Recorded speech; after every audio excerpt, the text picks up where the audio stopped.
Hi, it is me, Douglas Hall. I'm coming back to this channel after a long hiatus.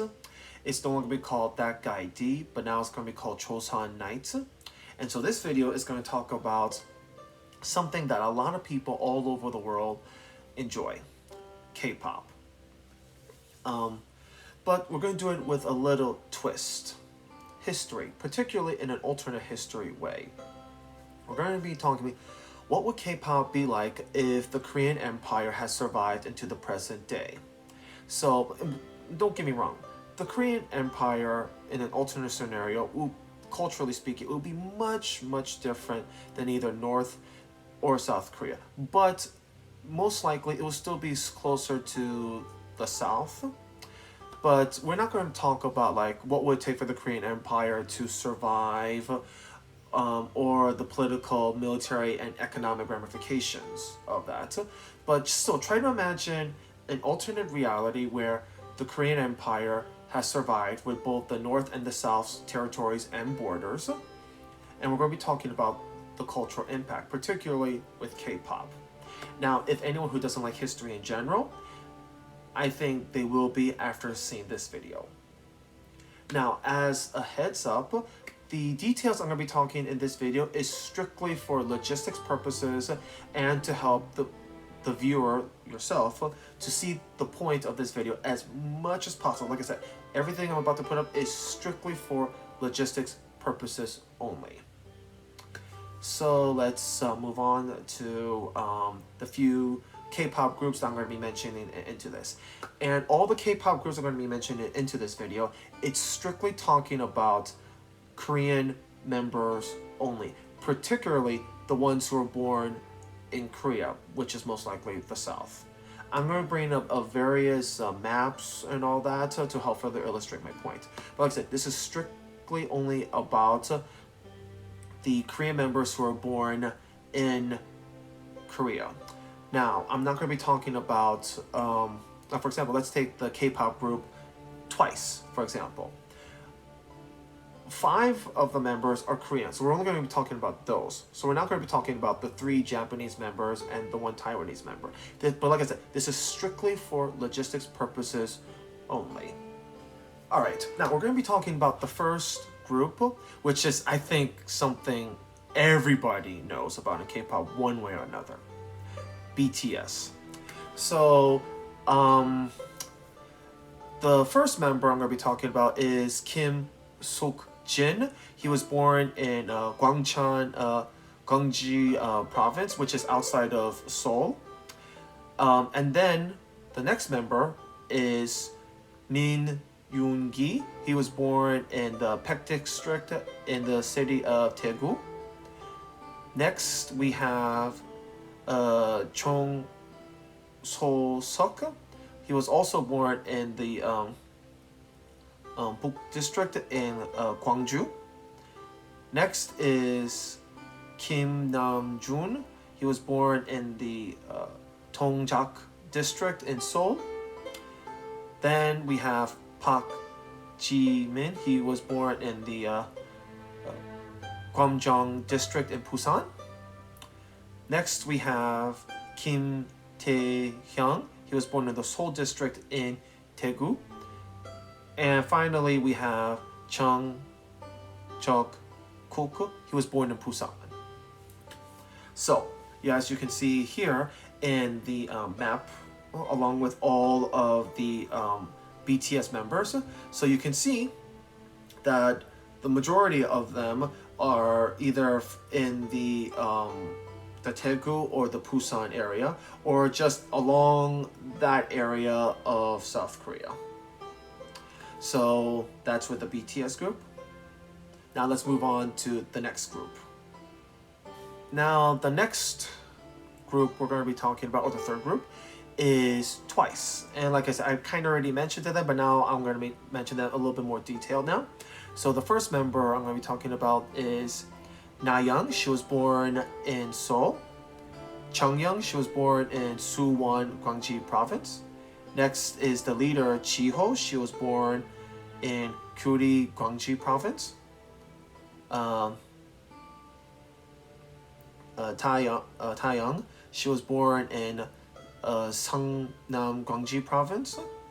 And then Chaeyoung, she was born in Seoul. So as you can see with the 5 Korean members of Twice, they were all born or around the relatively same area in Seoul or around or near Seoul in general. So that's with Twice. Now let's move on to the next group.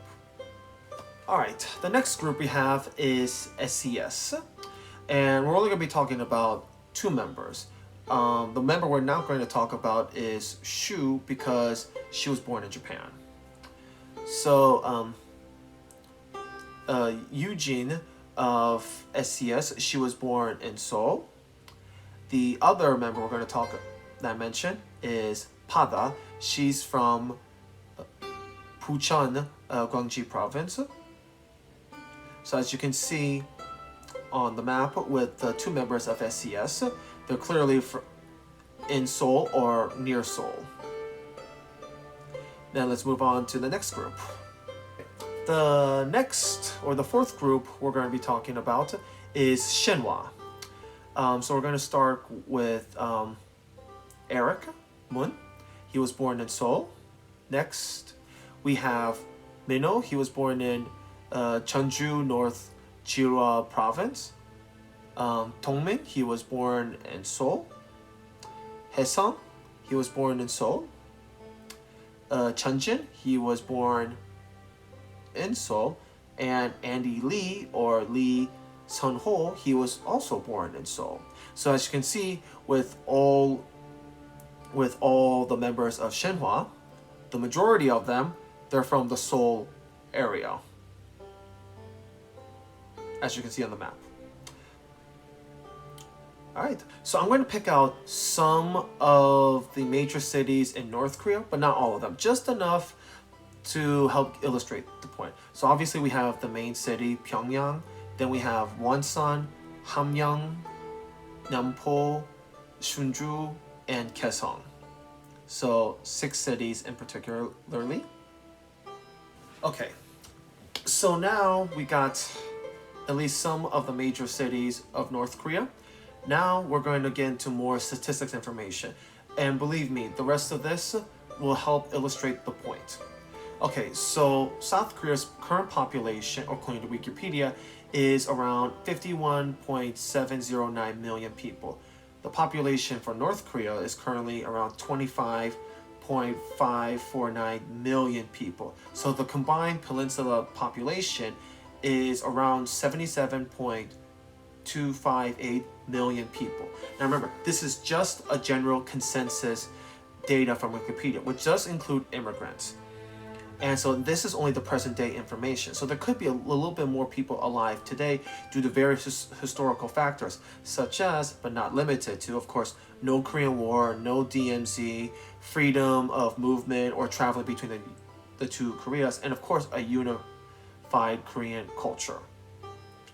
So, but like I said, this is strictly alternate history and it's not speculating on Korean reunification. So, the point I'm trying to illustrate is that, as you can see, all the K-pop groups I've mentioned and the Korean members that I've mentioned, as you can see, the majority of them, they're from the Seoul or Busan or Daegu area, as you can see on the map. Now, imagine a unified Korea scenario.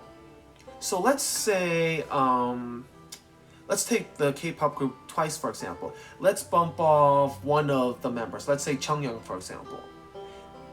It's possible that JYP Entertainment or a K-pop group in general for Twice, or just in general, instead of Chungyoung, for example, it could be from someone like Pyongyang or Wonsan, for example.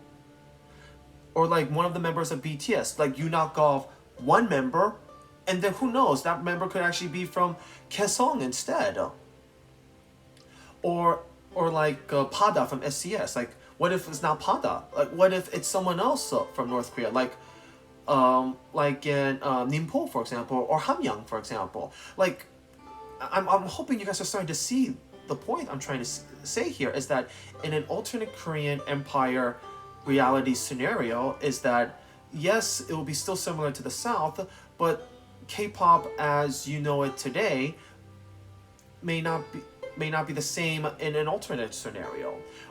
So I'm hoping you guys are see the point here I'm talking about is that in a unified alternate Korean Empire reality scenario, is that those groups might still be around. However, not all the members might be there, or who knows, they might all be there, but you never know. So that's the point I'm trying to make out in this video here. So as you can see, the huge ramifications of history. And so if you're a K-pop fan who doesn't like history, this should get you intrigued now at this point. Well, hopefully.